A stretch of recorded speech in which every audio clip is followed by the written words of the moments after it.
Hello ka mga beshi. So karon kay ting paniod to naman.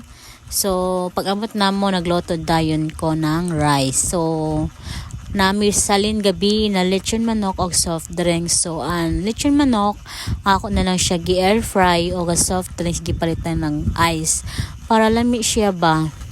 Unya kay kuan man dila na mo siya iluto sa mantika kay pirmi nami nagmantika, so air fry lang nato no para lami siya kaayo.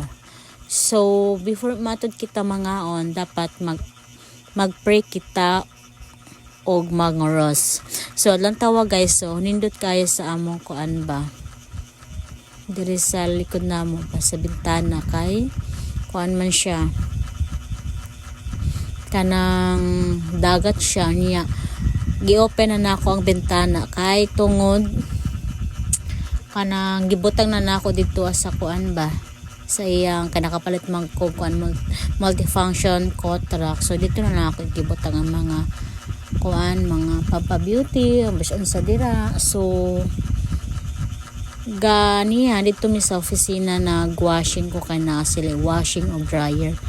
Gina-dryer pod na ho ang akong gilaban kay imang ko makakuso kay tungod naka nails ko naka extension nails kay ambisyosa man, so mauna no anya kita lang mag-count usa kay si Adoy tuwa sa mambahaw nag kuan na sila dola na basketball gitawagan siya sa iyang kuan commander na daw sila karon duwa. So ang usa excited kayo, so adto wala na makaulat ng kuan tawag ani paniod to kibali nagkaon lang siya kan ganiyag kuan biscuit batula to siya mabusog pero busog na daw siya sa basketball basta makaduwa lang no.